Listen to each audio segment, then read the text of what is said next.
propósito de en qué momento se puede empezar a volver a la vivencia de inocencia, de espontaneidad, ¿ya? Y entonces se planteaban estos niveles de conciencia. Se planteaba, ¿no es cierto?, que el ser humano tiene como tarea en el planeta Tierra, ¿no es cierto?, el devenir consciente, ¿ya? ¿No es cierto? Entonces hay niveles de conciencia, ¿ya? Y cuando tú estás con un sufrimiento muy grande, muy intenso, ¿ya?, tu nivel de conciencia es alto, ¿ya? Y entonces ahí tú puedes tener, voy a decir prácticamente dos vías. Una, ¿no es cierto?, buscar entender eso y pegarte un salto a un nivel mayor, ¿ya? Y la otra es, ¿no es cierto?, claro, desistir, sentirte que estás enferma, que no puedes más, que, ¿no es cierto?, tienes que buscar ayuda de otro tipo, ¿ya? ¿Comprendes? Descansar en el fondo. Retrocedes, ¿ya? ¿Ya? No buscas, ¿ya?, más allá de ti, sino que eres rara o te pasan cosas Curiosas. ¿eh? Curiosas, ¿ya? Te puedes chantar, te puedes taimar. O sea, yo creo que es una opción siempre. Ahora, no sé por qué no hay más gente que la tome. Eso me llama la atención. Yo no creo que ninguno de nosotros esté fallado y que no tenga esa opción. La tiene. No sé por qué no es más popular. No, sinceramente no tengo idea. Bueno, yo imagino porque estamos muy entretenidos con otras cosas. Bueno, es ¿ya? una de las cosas, claro, por supuesto. Y es una de las cosas que está pasando ahora, ¿no? ¿Ya? Que está todo tan terremoteado. Tú mencionabas, Alejandro, que a lo mejor es falta de conocimiento, el que no haya más personas en esta búsqueda o en un camino similar. Si se pudiera aumentar ese conocimiento, ¿qué les gustaría comentar o qué podrían comentar de lo que ha sido para ustedes entrar en este camino de ir reconociendo este condicionamiento, de ir desidentificándose de ese condicionamiento, que ha traído a su vida el avanzar en este movimiento de desidentificación o de reconexión con lo más esencial? Bueno, nuestra cultura cristiana, digamos, no aporta mucho en esos términos. Nos habla de Jesús, nos habla de dogmas, digamos. Yo cuando recién de haber tenido, no sé, 24, 25, que conocí a Ana María, conocí a Gonzalo Pérez, digamos, a la Ada Contreras, que hacían este taller, y algo me transmitieron, digamos, no hablaban de lo espiritual, digamos, pero de alguna manera, bueno, me sentí muy atraído hacia lo que tenían, algo tenían. Entonces empecé con el Instituto Arica y ahí hablaban de que yo no sabía lo que era el Instituto Arica, no sabía lo que era una escuela mística, no sabía qué es lo que quería, qué es lo que transmitían siquiera. No sé cómo entré ahí, la verdad, pero entré, estuve 5 años, y ahí hablaban de los maestros y que tenían este conocimiento supuestamente objetivo, hablaban de la iluminación también, cosa que, bueno, uno puede malentender de muchas maneras, pero se hablaba de esto y eso fue como gradualmente como transformándose en algo como que yo incorporé, como que esto es posible. Ahora, por supuesto, tuve muchos prejuicios, muchas ideas absolutamente perdidas, erradas, digamos, pero por lo menos supe que esto existía, que había algo. Después, cuando estuve con Osho 7 años, digamos, bueno, más porque son desde entonces en realidad, él hablaba mucho de esto, o sea, daba discursos todos los días. Entonces, como familiarizándote con esto. Ahora, a medida que lo dije, tampoco sé si sería bueno ponerlo así como cultura general, digamos. Posiblemente sería bueno, posiblemente no sé, perdería el sentido también, no sé. Sería como quizás otra teoría más, otra cosa más que anda ambientando, digamos. No sé, pero por lo menos sí, es posible. como ramo en la universidad, dices tú. Claro, pero O sea, podría ser peor, digamos. Lo que pasa es que Claro, en tiene que la haber India... una búsqueda, tiene que haber una Claro, inquietud. yo creo que sí. Lo que pasa es que, claro, en la India es una cosa de todos los días, pero también en la India hay mucho charlatán y o sea, no, uno cree que la India está lleno de gente súper espiritual y no es así, por los mismos hindúes lo dicen. Entonces, claro, es una idea que tengo, pero bueno, no hay mucho donde ir si uno tiene búsqueda. O sea, uno encuentra, sí, pero no hay muchas alternativas, no es que haya ofertas serias, no hay muchas. Por lo menos mi percepción, no sé si es pesimista, pero mi percepción. Ahora, los tres hemos sido buscadores, empedernidos, digamos, algunos más conscientemente, otros menos conscientemente, hasta hallar cosas, y hemos encontrado. Entonces, claro, yo creo que si uno quiere lo encuentra finalmente. ¿Y eso que encuentra? ¿Cómo ¿Qué? se siente? ¿Cómo se vive? Ah, Bueno, como encuentro contigo misma. Eh, Cuando yo entré a estudiar psicología a la universidad, no recién salía del colegio, ¿ya? Yo tenía esa pregunta y esa inquietud. Y eh, buscaba conocerme, buscaba conocer al ser humano, conocer al adulto. ¿Ya? Yo había tenido ya experiencia de conocer a los niños, conocer al adulto. No encontraba eso.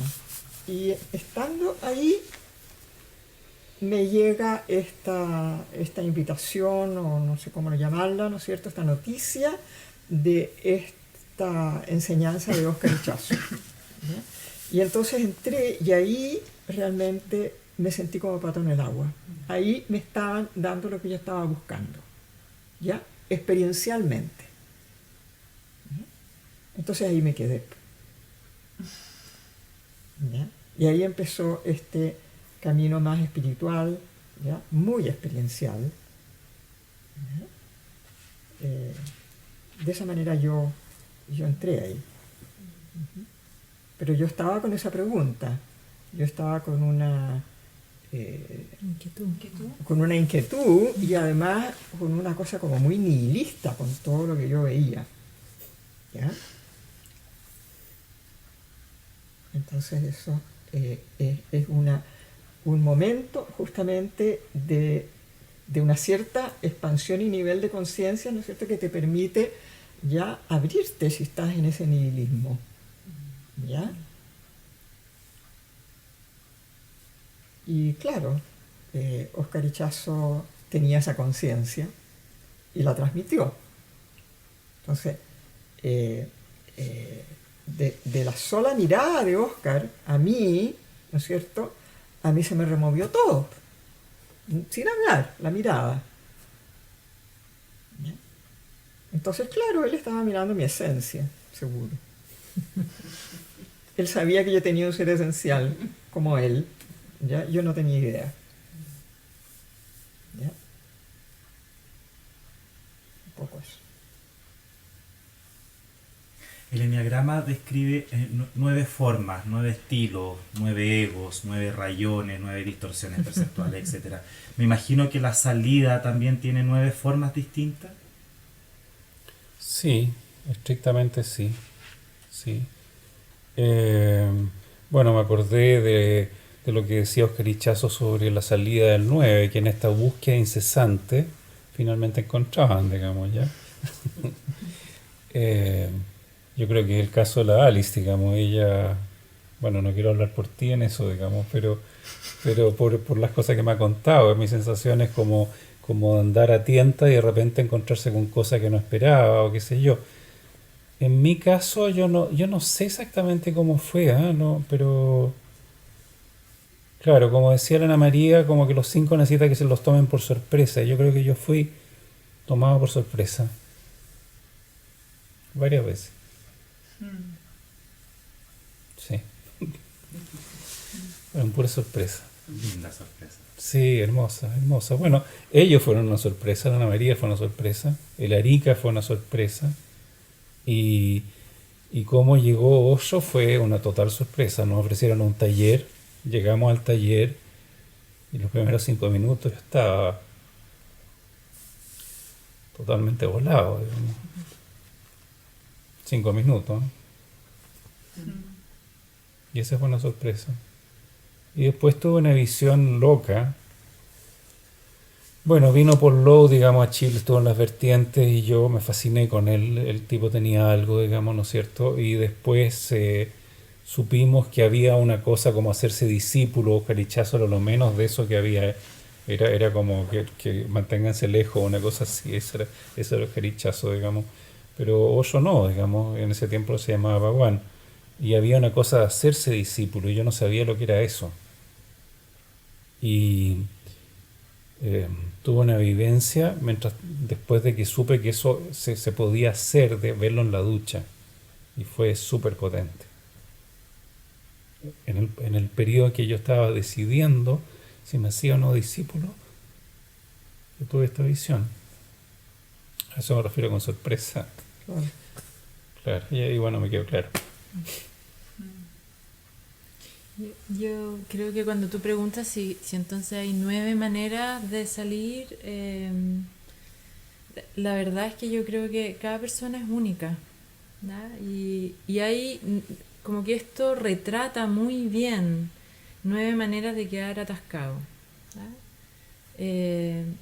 Pero no hay una fórmula para desatascar a cada número. Sí, es que estamos hablando como de una fijación. Yo creo que ahí corre para todos la sinceridad, esto de ser tomado por sorpresa, que esto también te busque, no solamente que tú busques, sino que esto también te busca. Los 100 pasos que da Dios hacia ti. Exacto. Y ahí es la persistencia también. Y no es una persistencia desde la voluntad de uno, ¿no? Sino que es una atracción muy fuerte por seguir saboreando eso, que es una sensación que es muy distinta a la mecánica del ego, que la mecánica del ego tiene una cosa muy contraída, una sensación muy repetitiva. Uno puede oler o sentir desde ahí algo también que está muy transmitido por el ambiente, por la familia, y de repente hay algo nuevo, algo que te toma por sorpresa, que es hermoso, que lo reconoces también en los demás seres humanos, y cuándo le toca a cada quien, cuánto dura ese momento, cuánto es la persistencia, cuánto eso otro te busca también, eso es único, ¿no? Yo creo que no hay fórmula, pero sí es un proceso. Es un proceso, pero sí yo creo que observar, persistir, aceptar lo que uno está observando. Yo creo que hay mucho de las trampas en que tú caes en esa búsqueda. Entonces, si tú te observas y ves las trampas en que esquivas eso que estás buscando y que te busca, yo creo que ahí está lo que uno puede aportar. Y el resto es propio, digamos. Pero yo creo que toda la descripción del enatipo, digamos, te muestra cómo tú te puedes hacer el leso, o puedes esquivar, o puedes irte, no sé, en qué cosa para esquivar y evitar, en buenas cuentas. Yo creo que eso sí que es muy preciso.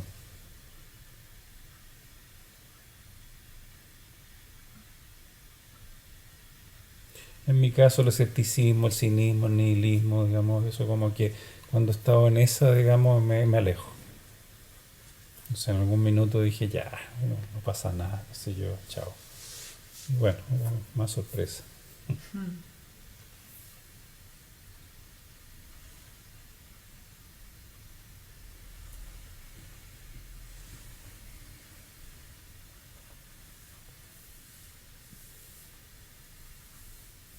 ¿Estamos por eso? ¿Cómo se transmite el eneagrama? ¿Cómo se puede transmitir ustedes han tenido la experiencia vivencial? ¿Cómo lo hacen para enseñarlo, para transmitirlo y que no sea solo una teoría, digamos? ¿De qué manera se puede hacer eso? Bueno, yo creo que de una manera experiencial. Había un sistema en el Arica en que o sea, nosotros inventamos unas preguntas en realidad, sinceramente, pero había un mecanismo que se llamaba la máquina de procesamiento de karma. Entonces lo que nosotros hicimos fue inventar preguntas para los instintos. Entonces de los instintos, de cómo los instintos fallan. Y eso ahí la gente empieza como a verse, como a ver, por ejemplo, cuando tú te pasa tal cosa, entonces la gente, claro, reconoce incidentes en que les ha pasado eso, entonces empiezan a caer solos, empiezan a verse en su mecanismo solo, y empiezan a ver los que se parecen a ellos en el grupo, digamos, y empiezan a reconocerse, digamos, y ahí se produce un fenómeno que, claro, tiene la virtud como de que no nos... no te sientes en un error, sino que te sientes partícipe de una inconsciencia general y compartida con otros miembros del grupo, en que tú ves que hay otros que comparten tus mecanismos. Entonces se produce, y se produce con mucho humor también. Yo creo que esa parte es muy entretenida, cuando nos empezamos a mirar como con humor. Y empezamos a ver que esto que nosotros creíamos que éramos los únicos malditos con algo, hay otros que lo hacen igual. Entonces ya ni siquiera es original, entonces nos reímos, ¿entiendes? Y como que yo creo que verlo livianamente, con humor y experiencialmente, con incidentes propios, no como así en la pizarra nomás, es esencial. Esa es como la manera que lo hacemos y la manera que nos evita carga también, porque lo que cuando nosotros trabajamos antes con la Alice, digamos, sin el eneagrama, cualquier cosa que tú le decías a alguien se lo tomaba muy personal. ¿Ya? Y como que, bueno, no es cierto, y el tironeo, ¿no es cierto? Todo lo No que se podía produce. ser la distancia entre el Exacto. mecanismo y sí mismo. Claro, y cuando tú muestras el mecanismo y tú ves tu mecanismo, entonces, bueno, la cosa es mucho más, entra más fácil, entra sin tanta resistencia, digamos. Y tú lo puedes ver, y como que lo vimos hoy día, como que la gente se siente. Ahora, el salto es que no se sientan solamente un enetipo, sino que sientan que eso es una máscara. Ese es el siguiente salto. Y eso, bueno, es otro tema. ¿Tú hablaste ahora? Perdona, Sí. el hecho de que esto aparezca como un estudio, ¿ya? Te permite esto que está diciendo Alejandro, te permite, a ver cómo decirlo, aceptar mucho más fácilmente, ¿ya? Porque nadie te está atacando a ti, ni te está diciendo cómo tienes que ser o no ser, ¿ya? Sino que aparece como un mapa, ¿no es cierto?, al cual, si tú quieres estudiarlo y te das cuenta que calzas, ¿ya? ¿Me explico? Puede iniciarse esa desidentificación. Claro, de esta exactamente. forma, con este condicionamiento. Claro, exactamente. Y por lo Entonces, tanto lo toman en lo eso personal. tiene esa calidad que llamamos como objetivo. ¿Ya? ¿Ya? Ahora, yo creo que primero tiene que haber un reconocimiento de que esto sí, esto yo lo hago y tengo todos estos mecanismos, y cuando uno casi a veces se demora harto como en ver la dimensión en que eso está metido, y después viene desidentificarse y ver que uno no es eso. Es un proceso largo en realidad, que no basta con clasificarse, hay una cosa larga como ¿De toda la vida? bueno, ojalá no tanto, pero como de observar, ya, sí, tengo este mecanismo y tengo este otro, y esto puede ser peor aún, ¿no es cierto? Pero también no soy eso, entonces eso es como ver en paralelo las dos cosas muy bonito. Mira, en el trabajo en el Instituto Arica, el trabajar, por ejemplo, con las virtudes, ¿ya?, era un trabajo no hablado. Entonces te llevaba a vivencias, te llevaba a experiencias vivenciales,